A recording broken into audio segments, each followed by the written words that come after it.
بسم اللہ الرحمن الرحیم۔ السلام علیکم۔ تاریخ میں ایسی گناہ گار عورتیں گزری ہیں جن کے بارے میں اللہ تعالیٰ نے اپنی کتاب میں بھی ذکر کیا ہے۔ یہ عورتیں نہ صرف انسانوں کی گمراہی کا باعث بنیں بلکہ بعض اللہ تعالیٰ کے انبیاء کرام کو قتل کرانے میں بھی پیش رہیں۔ حضرت لوط علیہ السلام کی بیوی اردن اور اسرائیلی سرحدوں پر جہاں آج ڈیڈ سی یعنی نمکین پانی کی جھیل موجود ہے، نمک سے بھری اس جھیل میں آج زندگی کا کوئی نام و نشان نہیں۔ تاہم آج سے ہزاروں سال پہلے یہ انتہائی زرخیز علاقہ تھا جہاں سدوم اور عمورہ نامی شہر آباد تھا۔ یہی وہ قوم تھی جس پر اللہ تعالیٰ نے حضرت لوط علیہ السلام کو نبی بنا کر بھیجا۔ اس قوم کا گناہ بہت بڑا تھا، ایسا گناہ اس سے پہلے کسی قوموں نے نہ کیا تھا۔ اس قوم کے مرد مردوں کے ساتھ اور عورتیں عورتوں کے ساتھ بدکاری کرتیں۔ حضرت لوط علیہ السلام کی بیوی جس کا نام وائلہ تھا، وہ بظاہر تو حضرت لوط علیہ السلام کی بیوی لیکن اندر سے کافر تھی۔ وہ اپنی قوم کا ساتھ دیتی۔ اس بیوی کے لیے اور کیا بد نصیبی ہو سکتی ہے؟ یہ عورت ساری زندگی ایک نبی کے ساتھ رہتے ہوئے بھی اللہ تعالیٰ کے حکم کی نافرمان رہی۔ جب حضرت لوط علیہ السلام کی قوم نے آپ کی باتوں کو ماننے سے انکار کر دیا تو اللہ تعالیٰ کے فرشتے نوجوانوں کی صورتوں میں اس بستی پر ظاہر ہوئے جو حضرت لوط علیہ السلام کے گھر میں قیام پذیر ہوئے۔ حضرت لوط علیہ السلام کی بیوی جو اپنے قوم سدوم کے ساتھ ملی تھی، اس نے جا کر اپنی قوم کے لوگوں کو ان نوجوانوں کے بارے میں خبر دی۔ ان لوگوں نے حضرت لوط علیہ السلام کے گھر کو چاروں طرف سے گھیر لیا۔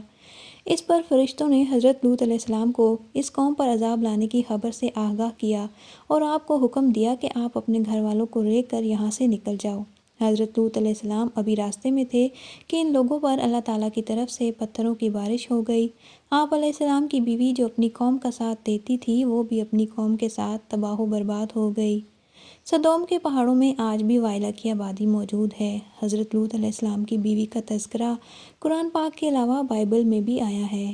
حضرت نوح علیہ السلام کی بیوی قوم نوح شرک جیسے گناہ میں مبتلا ہو چکی تھی۔ اس قوم کے لوگوں نے اپنے سرداروں اور نیک لوگوں کے بت بنائے، ان کی عبادت اور پوجا شروع کی۔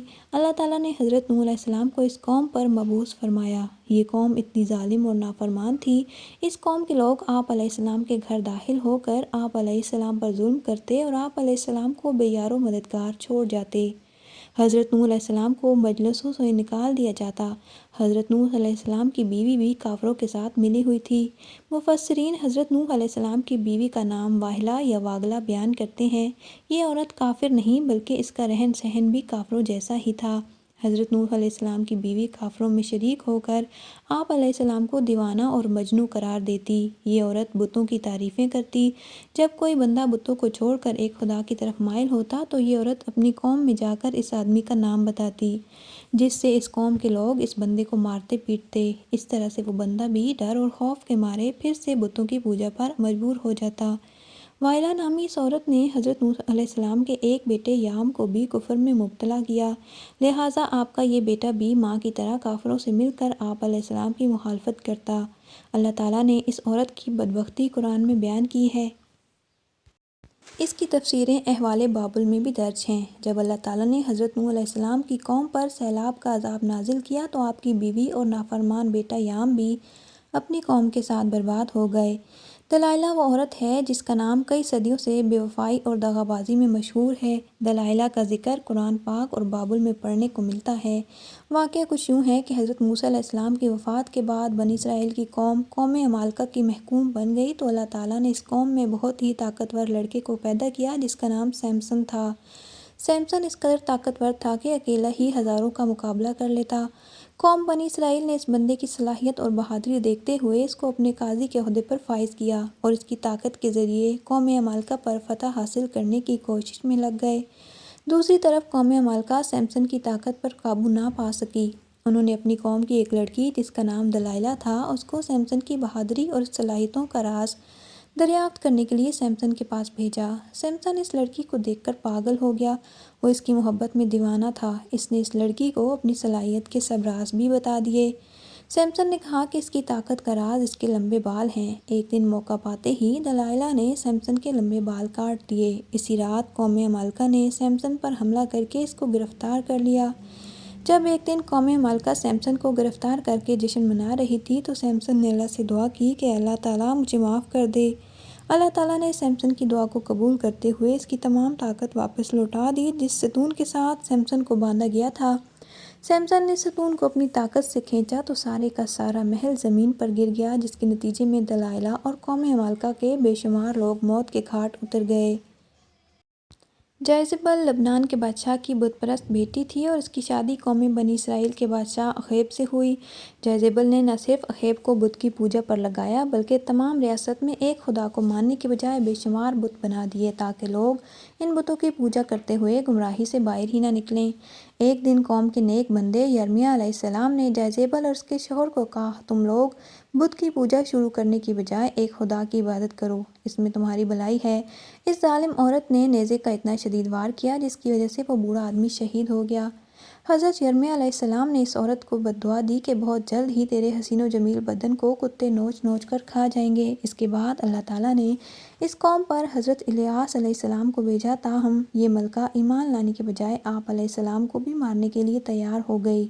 پھر ایک دن حضرت یرمیہ علیہ السلام کی بد دعا رنگ لائی اور ملک اسرائیل پر سرحدوں کے قبائل وحشی نے حملہ کر دیا۔ ان لوگوں نے ملکہ جیزبل کو زخمی حالت میں سڑک پر پھینک دیا، یہاں تک کہ بہت سے جنگلی کتے جیزبل کے ارد گرد جمع ہو گئے۔ کتے نے اس لاش کو نوچ نوچ کر کھا لیا۔ عطالیہ حضرت الیاس کے دور سے تعلق رکھنے والی جیزبل کی بیٹی تھی جس کا نام عطالیہ تھا۔ یہ لڑکی بھی ماں کی طرح بہت حسین و جمیل تھی اور کافر تھی۔ اس کی شادی یہودا کے بادشاہ یہورام سے ہوئی۔ اس قوم میں بھی ہر جگہ بتوں کی عبادت لگی تھی۔ اس قوم پر بھی وحشی لوگوں نے حملہ کیا جس کی وجہ سے وحشی لوگوں نے یہورام بھی قتل کرنا چاہے، لیکن یہ بادشاہ ایک غار میں چھپ گیا جس کی وجہ سے اس غار میں ہی اس بادشاہ کی موت واقع ہو گئی۔ جب وحشی ملکہ عطالیہ اور اس کی بیٹی اغزالیہ کو اپنے ساتھ لے گئے تھے، ان ماں بیٹی کو بہت ہی زیادہ ذلیل کرنے کے بعد آزاد کر دیا گیا۔ اس کے بعد عطالیہ نے بتوں کی عبادت سے توبہ کر کے حضرت موسیٰ علیہ السلام کے مذہب پر آ گئی، لیکن اس تبدیلی کو سال بھی نہ گزرا کہ عطالیہ پھر کفرانہ کاموں کی طرف لوٹ گئی۔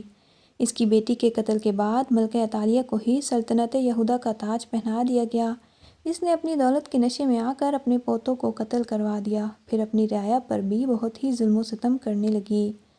تاہم اس کا پوتا جس سے جان بچانے میں کامیاب ہو گیا تھا، یہودا کے لوگوں نے اس کو اپنا بادشاہ بنا لیا۔ یہ ملکہ عطالیہ اپنے محل کے باہر اپنی ہی قوم کے ہاتھوں ذلیل اور رسوا ہو کر مر گئی۔ عطالیہ کا ذکر بھی بائبل میں تفسیر کے ساتھ موجود ہے۔ ہیروڈیاس اگر تاریخی انسان کی سب سے گنہگار عورت کہا جائے تو غلط نہ ہوگا، کیونکہ یہ عورت حضرت یحییٰ علیہ السلام کی قتل کی ذمہ دار ہے۔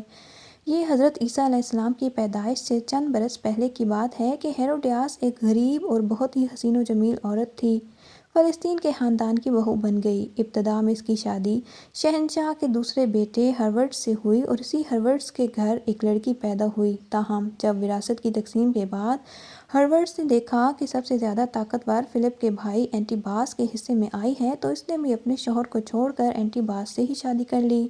ان دنوں اللہ تعالیٰ کے نبی حضرت یحییٰ علیہ السلام، جنہیں اہل کتاب یوحنا کے نام سے پکارتے ہیں، لوگوں کو درس و تدریس دینے لگے۔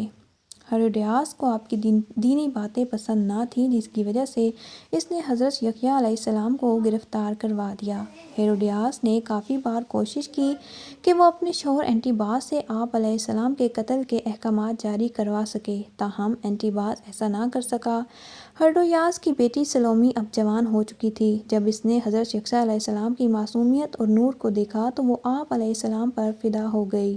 اس نے آپ علیہ السلام کو گناہ کی دعوت دی، لیکن آپ علیہ السلام نے اس کی طرف آنکھ اٹھا کر بھی نہ دیکھا۔ اب یہ دونوں ماں اور بیٹی یحییٰ علیہ السلام کے خلاف ہو گئیں۔ ایک دن بادشاہ اینٹیباس کے سامنے سلومی نے بہت ہی بیہودہ ڈانس کیا۔ رقص کرتے ہوئے اس نے اپنے جسم کے سارے کپڑے اتار ڈالے۔ اس رقص میں بادشاہ نے بہت ہی دلچسپی لی۔ اس کو سلومی کا یہ رقص پسند آیا۔ اس نے سلومی سے کہا کہ تم کیا مانگنا چاہتی ہو، میں تم کو حاضر کر دیتا ہوں۔ اس عورت نے جواب دیا، میں چاہتی ہوں کہ تم حضرت یحییٰ علیہ السلام کو قتل کرو۔